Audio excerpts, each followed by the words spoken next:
네, 올해의 마지막 거래 오늘장은 어떻게 될까요? 또 어떤 종목들이 오르게 될까요? 오늘장 올라 함께하도록 하겠습니다. 함께해 주실 두 분, NH투자증권 WM 마스터즈 김성민 PB 그리고 와우넷 김영철 파트너 나와주셨습니다. 어서 오세요. 네, 안녕하십니까. 네, 두 분께서는 올해 마지막에 관심주 또 어떤 종목을 꼽아주셨을지 오늘 종목 픽부터 확인해 보도록 하겠습니다. 자, 먼저 우리 김영철 파트너는 어떤 종목 갖고 오셨나요? 오늘 저는 아비코전자를 좀 가지고 왔습니다. 최근에 이제 기판 관련해서 또 예. 기대감이 높아지고 있는데 아비코전자를 김성민 PB는 어떤 종목일까요? 저희도 같은 IT 내에서 파인테크닉스 가져왔습니다. 최근에 또 폴더블 관련해서도 확실히 좀 대세는 IT인가 봅니다. 먼저 파인테크닉스에 주목하신 이유부터 확인을 해볼까요? 네, 일단 네. 폴더블 내장인지 부품의 이제 독점 부품을 공급하고 있는 상황이 있기 때문에 관심 있게 좀 보시면 좋을 것 같습니다. 네, 지금 파인테크닉스 좀 본격적으로 투자 포인트를 들어보도록 하죠. 일단은 파인테크닉스는 많이들 아시겠지만 이제 KH 바텍과 더불어서 이제 폴더블 내장 힌지 그 메탈 플레이트라고 하는 그 폴더블 부품을 납품하는 회사고요. 주로 이제 금속 사출이라든가 이제 다이캐스팅 관련한 핵심 기술들을 이제 보유하고 있는데 이 폴더블을 구현하기 위해서는 상당히 이제 기술적 난제들이 있습니다. 일단 네. 구부려야 되는 부분들이 있고 또 접어야 되는 부분들이 있는데 이 부분들을 소재와 공법을 통해서 이제 해소해 나가면서 주요 부품사로 자리매김했고요. 특히나 최근에 갤럭시 폴드와 이제 Z가 이제 출시가 되면서 매출이 상당히 좀 증가가 좀 컸었고요. 작년 연간으로 100억 정도의 영업이익을 올렸었는데 3분기 저희 영업이익이 한 145억 정도 상당히 좀 실적이 잘 나왔기 때문에 내년도도 지금 주요 고객사인 삼성전자의 폴더블향 매출 목표가 좀 늘어나고 있는 상황이라서 상당히 좀 기대해 볼 만하고요. 특히나 폴더블 신제품 출시 3개월 만에 한 300만 대 이상을 판매를 했기 때문에 네. 상당히 좀 빠른 수준이다. 작년 연간 판매량이 210만 대였기 때문에 폴더블 폰 판매량 자체는 상당히 좀 고무적이다라고 볼 수 있고요. 특히나 이제 고객 출하량도 아마 내년도 지금 삼성전자의 스마트폰 출하량을 3억 대 정도로 예상을 하는데 지금 폴더블 내 비중은 한 1,500만 대 정도까지 예상을 하고 있기 때문에 내년도 파인테크닉스의 실적 성장에 대해서는 상당히 좀 걱정을 좀 덜 필요가 있다라는 부분들이 좀 주요 포인트고요. 전반적으로 시장에 있어서 이제 그 핵심 부품이었던 메탈 힌지, 특히나 그 메탈 플레이트 같은 경우는 주요 부품사로 이제 매김을 하고 최근에 공시들도 보시면은 저희가 이제 유형자산 취득 결정 공시를 통해서 네. 그 전장 관련 신규 사업도 진행을 하고 있기 때문에 폴더블 부품뿐만 아니라 이 전장 관련 전장까지. 부품들도 진행을 하면서 회사의 외형 성장과 이익 기반 다변화가 좀 이루어지고 있는 상황이고요. 특히나 올해 영업 매출 3,600억 정도 수준에서 영업이익이 300억 대이기 때문에 여전히 시가총액 감안해 보면 상당히 좀 의미가 있다 이렇게 좀 보고 있습니다. 지금 두 번 접는 폴더블 폰 얘기도 그렇죠. 나오더라고요. 병풍폰이라고 하는 것도 네. 있는데 네. 그럼 이제 또 더 접나 봐요. 그러면은 경첩이 2개가 들어가기 때문에 그러니까요. 오히려 매출 단은 더 늘어날 수 있다고 보여집니다. 지금 실적도 실적이지만 두 번 접는 폴더블폰에 대한 기대. 최근 들어서 그 폴더블 관련해서도 파인테크닉스의 움직임이 좀 두드러지게 나타나는데 좀 기대를 걸어보도록 하겠습니다. 올해 마지막 또 관심주로 파인테크닉스를 확인해 봤고요. 우리 또 김영철 파트너는 아비코전자. 예. 기판 관련주 전반적으로 잘 가는데 후발주자로서 관심 갖는 걸까요? 네, 정확합니다. 네. 일단은 첫 번째로 이제 포인트는 사실 DDR5로 많이 이제 아비코전자 알려져 있고 그다음에 이제 PCB 전장으로 좀 알려져 있는데 올해 일단 실적이 좀 턴어라운드가 될 것으로 좀 예상이 되고 있고 내년부터는 이제 실적이 좀 증가될 것으로 좀 예상이 되고 있습니다. 하반기 들어와서 이제 증권사에서 좀 커버가 들어오고 있고 12월 달에도 이제 한 증권사에서 이제 분석 보고서가 좀 나오는데 그 증권사에서 이제 나온 분석 보고서 내용은 DDR5에 대한 모멘텀이거든요. 이게 이제 파워 인덕터가 이제 공급을 경쟁사에 이어서 2022년, 그러니까 내년이죠. 내년 이제 중순부터 출하가 이제 좀 될 것으로 예상이 되면서 거기서 이제 실적을 애드할 수 있는 그런 부분들이다라고 보시면 좋을 것 같고요.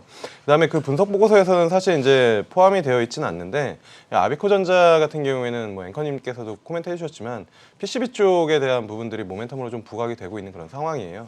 요즘에 이제 아시는 것처럼 PCB 관련된 종목들이 섹터군을 이루면서 신고가를 상당히 좀 강하게 치고 올라가고 있는 그런 상황이기 때문에 후발주자로 이제 충분히 좀 관심을 가질 수 있다라고 보시면 좋을 것 같고요. 홈페이지에 들어가서 3분기 IR 자료를 보시면은 이 아비코테크에 대해서 이제 코멘트가 좀 나오는 부분들이거든요.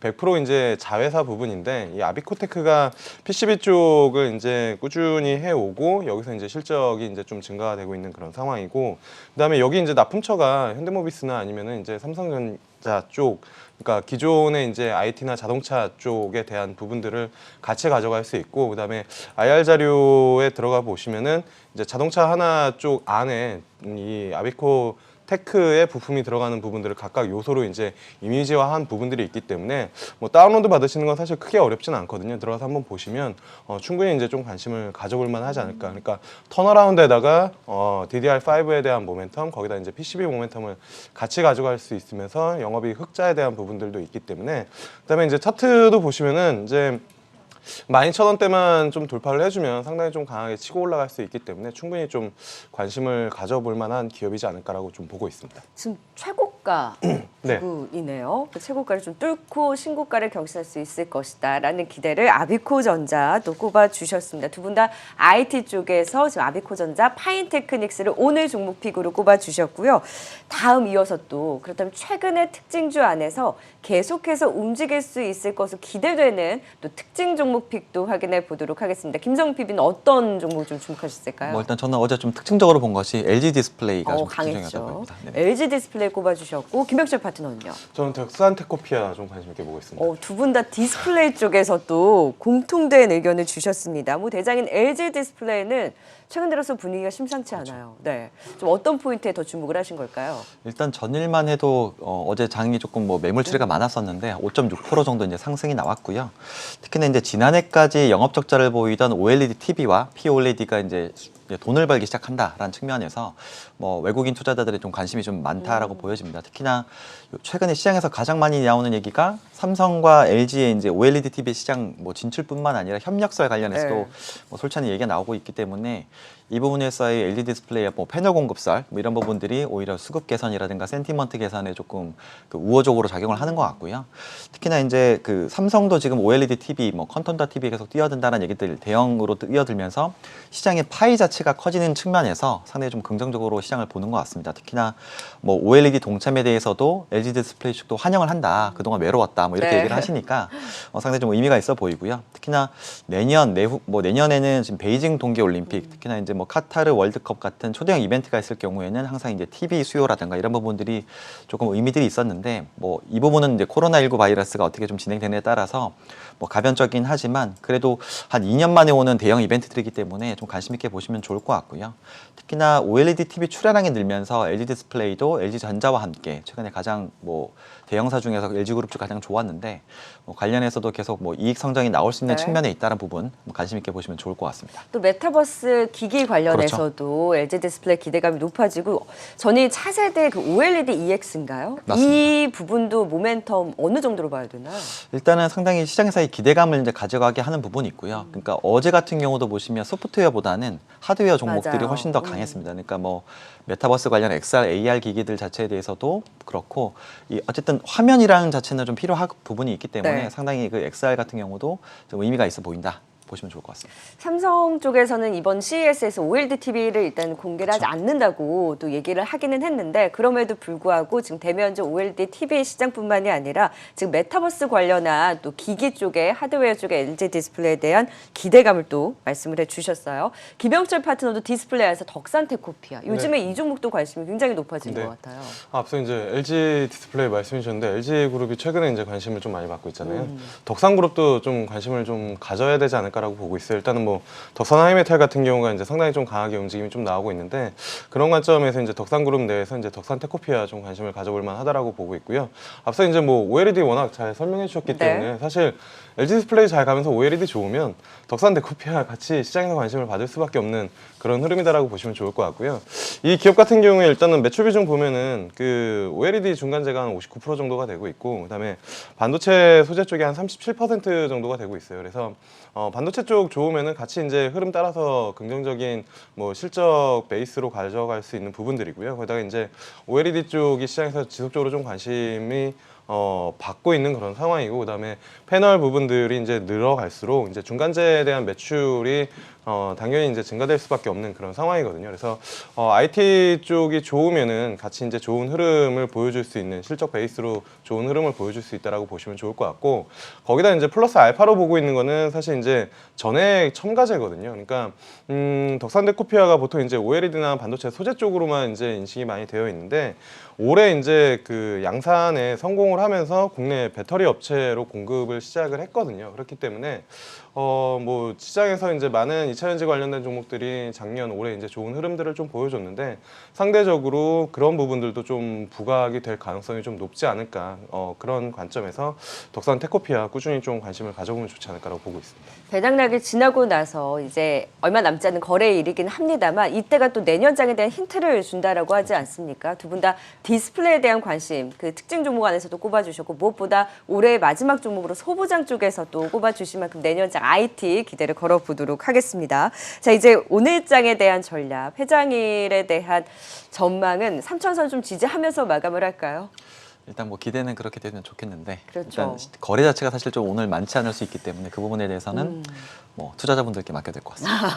오늘장 오를까요? 어떻게 좀 전망하세요? 전략은 어떻게 보세요? 일단 전반적으로 오후까지도 거래량은 좀 많이 줄 것 같고요. 네. 전반적으로 이제 뭐 아마 그 연휴가 있기 때문에 뭐 거래 자체는 많이 좀 주는데, 결국엔 투자자분들이 내년에 이제 돈 버는 성장주들을 어떻게 좀 포트폴리오에 담아가느냐 좀 측면이 중요할 것 같고, 저희가 앞서 말씀드린 뭐 IT 소부장 업체들뿐만 아니라 저희가 뭐 11월, 12월에 계속 말씀드리는 내년도에 뭐 메타버스라든가 그렇죠. 게임 멘터 관련한 종목들, 뭐 DDR5 관련해서 돈 버는 성장주에 조금 포트폴리오를 채우자라고 계속 말씀을 드리고 있고요.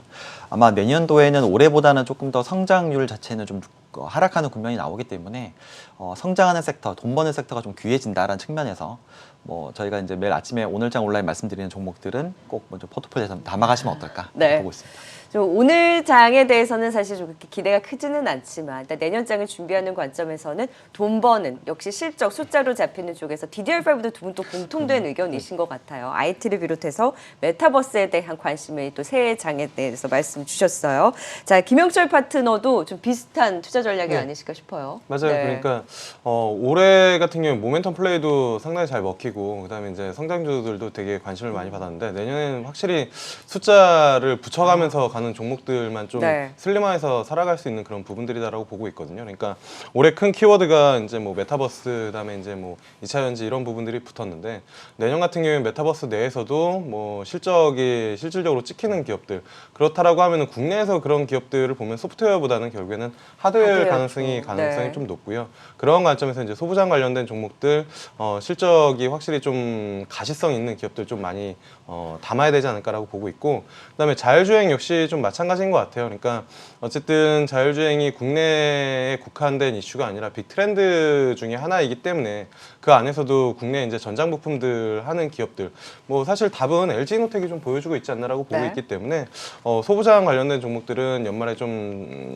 이 코너에서도 많이 아마 소개가 될 것 같은데, 그런 종목들은 좀 포트폴리오에 좀 조금씩이라도 좀 담아놓고 내년장을 준비하시면 좋지 않을까라고 말씀드리도록 하겠습니다. 네, 새해 장 두 분 공통된 의견으로 성장에 숫자가 붙는 종목들, 일단 자율주행과 메타버스 하드웨어, 그럼 결국에는 궁극적으로 소부장 IT 쪽에서에 대한 또 새해 기대감까지 두 분 말씀을 주셨습니다. 오늘 장 올라 부디 좀 삼천선을 지지를 하면서 마감을 했으면 좋겠네요. 두 분과 함께했습니다. 지금까지 NH투자증권 WM 마스터즈 김성민 PB, 와운데 김영철 파트너였습니다. 고맙습니다.